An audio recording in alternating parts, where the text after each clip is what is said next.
ายทุกคนมาเมื่อนี้ก็ดีใจนะทุกคนเนาะสิพากันไปกินข้าวอยู่ทางไก่เมื่อนี้ซูเฟอร์จะดีตามเคยคือไอ้ว้าวตามเคยสิพากันไปอัพเรดเพราะว่าสิไปบนเส้นไปดีไทยไม่นะทุกคนเนาะก็มีทางหลังคือป้าเป้าด้าป้าเป้ากับลูกกี้เขานาเดียอะไรกันเดือนสบายดี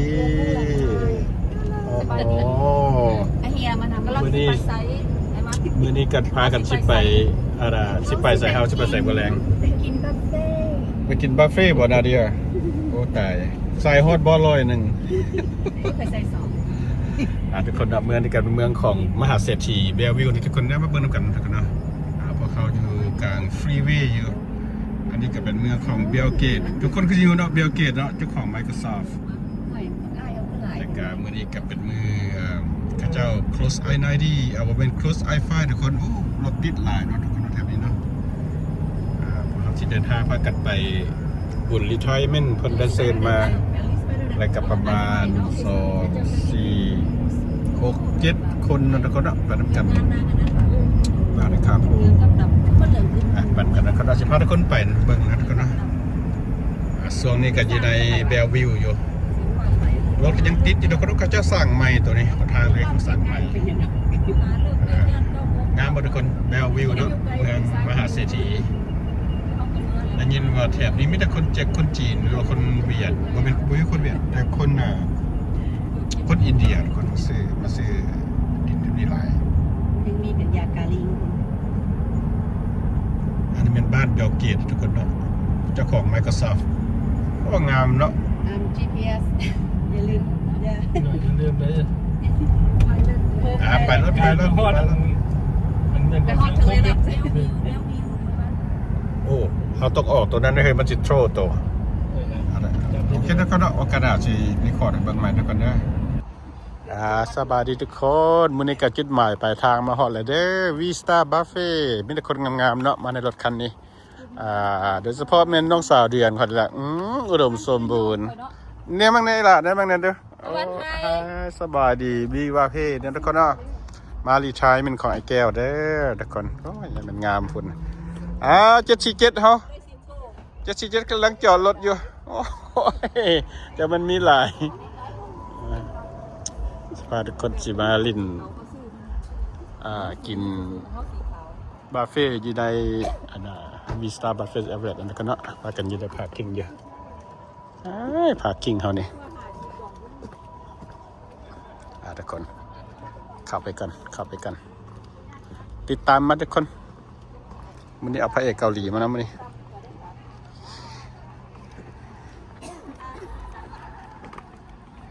นาเดียออกกันหนากันหมดเลยเจแมนถ่ายว่าวันนี้สุดยอดกันได้โอ้ยถ่ายไพลอตใครเนี่ยดูwe got everything ทุกคนไปวีว่าพี่นั่นเป็นเนาะขอสบายดีทุกท่านเนาะวันนี้ก็รับแดงสิมาถ่ายคลิปอยู่วีสตาร์บัฟเฟ่ยูเอเวอเรสต์นั่นก็เนาะว่างานสังคมลาว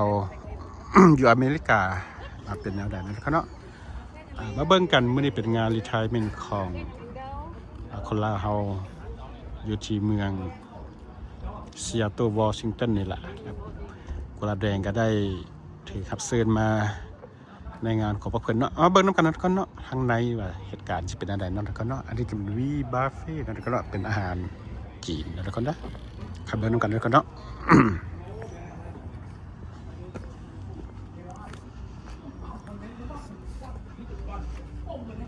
ทุกคนเข้ามา เสียให้หน่อยนึงกระจายกระให้ประมาณ615คนทุกคนสลับห่อตัวนี้นี่ก็เป็นอาหารมันเอาอาหารกันแล้วก็เนาะมีอย่างเนี้ยมีกุ้งมีหอย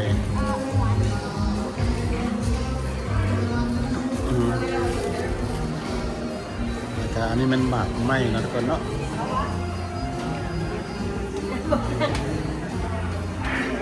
ไม่หลาย สบายดี ถ่ายเอาคลิปกันอันนี้เป็นอาหารลาวของพวกอาหารจีนอาหารหลายทุกคน อันนี้เป็นบุฟเฟ่ทุกคนเนาะกินเท่าไหร่ก็ได้ฮอต9 โมงเพื่อแหละนี่อันนั้นมันโต๊ะขจรคนลาวไปเลยทุกคนเนี่ยอันนี้ก็เป็นอาหารดีทุกคน มีถั่วเหงาไก่บีฟจนขนาด หรือว่าเป็นหมูเป็นซีนมีหอยมีปลาหมึกอันนี้ดิอันนี้มีอย่างมีหัวเข่าซามินมีบีฟมีเฮ็ดโอ้หลายแล้วกันเนาะอันนี้กับปลากุ้งทอดกุ้งจีนหอย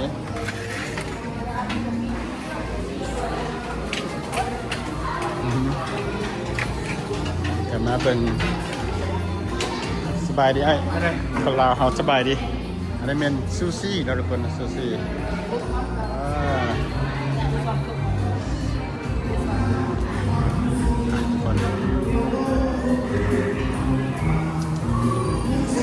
ข่าวเป็นเจ้าภาพเป็นโอ้สบายดียายไทยโคกเล่นเอามาบังกับคนข้างในเจ้าภาพเป็นนั่นกันเนาะปึ๊บ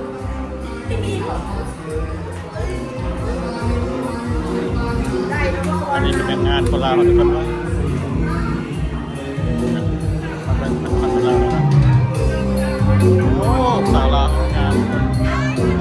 เจ้าภาพสบายดีสวัสดีแม่โอ้หน่อยโฮมอันนี้เป็นงานของเราทุกคนเป็นงานสัตว์ทุกคนเนอะจบลงพอดีไปลำวงของพวกเขาทุกคนเนาะ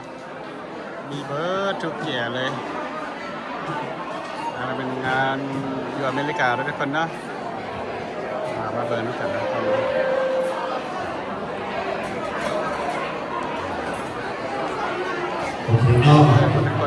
รอบเปิดรายการเวลาก็ผมเริ่มเปิดรายการเปิดไปแล้วประมาณนี้สมุดเนี่ยเป็นว่าเป็นงานรวมซึ่งต่อไปแล้วสร้างแนวทางของนี้เขาลองเป็นสิ่งที่สวยงามสวย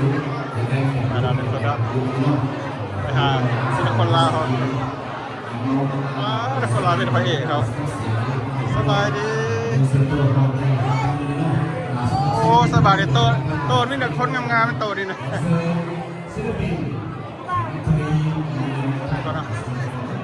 อันนี้เจ้าภาพคนเด้อคนเด้ออันนี้คนหลายทุกคนสำหรับวันนี้นะงานวันนี้นะงานของไอ้แก้วทุกคน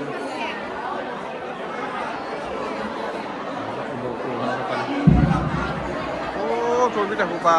สบายดีไอ้แก้วสบายดีคนเราสั่งกับทุกคนสบายดีไอ้ยัยสบายดีพันสบายดีไอ้หวานมาทางไก่สบายดีไอ้สิโอ้สบายดีผู้เบาเซียโรอะไรให้ผู้เบาใหญ่นั่นน่ะอยู่ดีไม่แห้งอยู่ดีกันคนเนาะนี่เป็นทางมันงานแล้วก็ที่กัสโต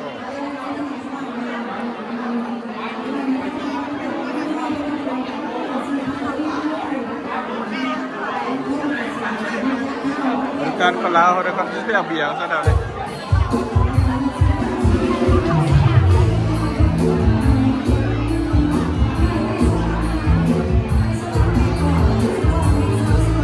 เป็นงานของแพ้วกันนะทุกคน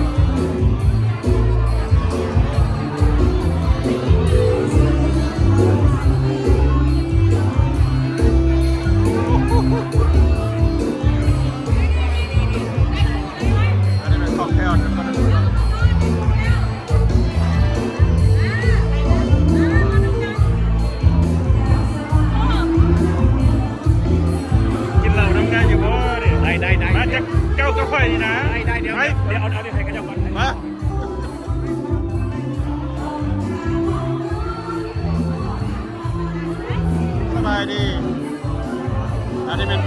แล้วทุกคนเนาะ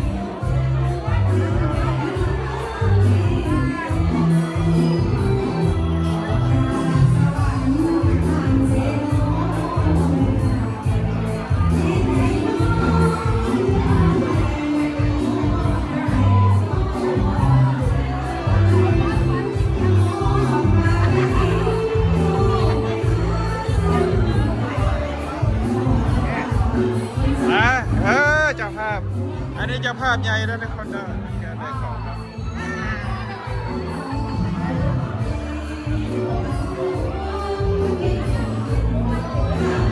ขอ2ช็อตขอช็อตมันเอาคน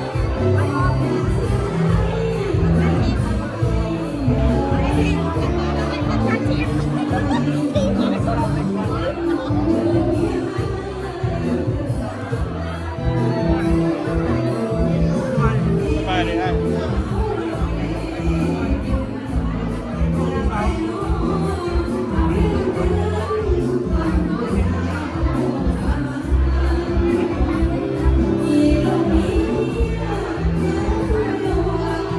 ทัดลองน้ำมันตากัน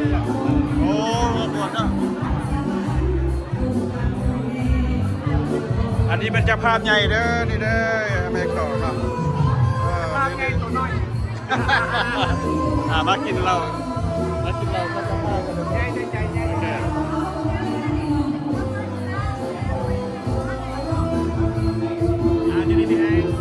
ขอบใจได้เลยขอบใจเยอะ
พี่น้องอยากฟังเพลงไหนอยากเต้นเพลงไหนขอมาเด้อกันหน่อยเด้อ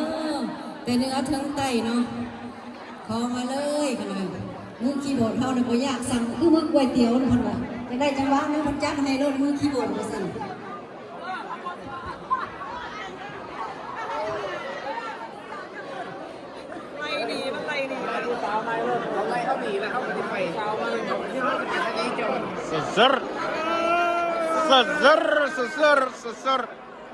Sazar kan on my yurt I drink it yurt เอามาเจอหมู่เก่าโอ้สบายดีเพิ่นมาจากดาเพราะนั้นเอาเลยกันนั่นแหละโอเคสบายดีให้สบายดี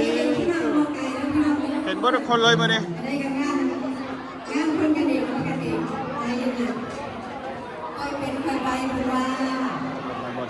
วันนี้กับงานเป็นงานใหญ่แล้วตอนนี้หลายคนนั่นตอนนั้น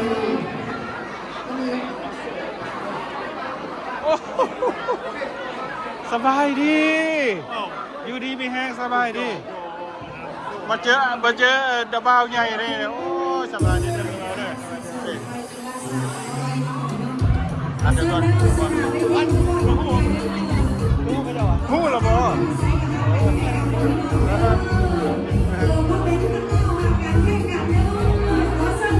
ก็ได้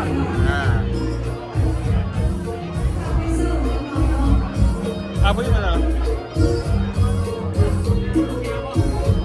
มาเปลี่ยน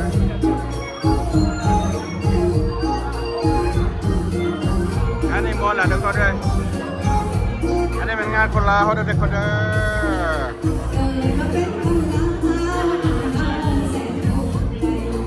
เดี๋ยวเราบอกจะเราเป็นคนละ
ายดี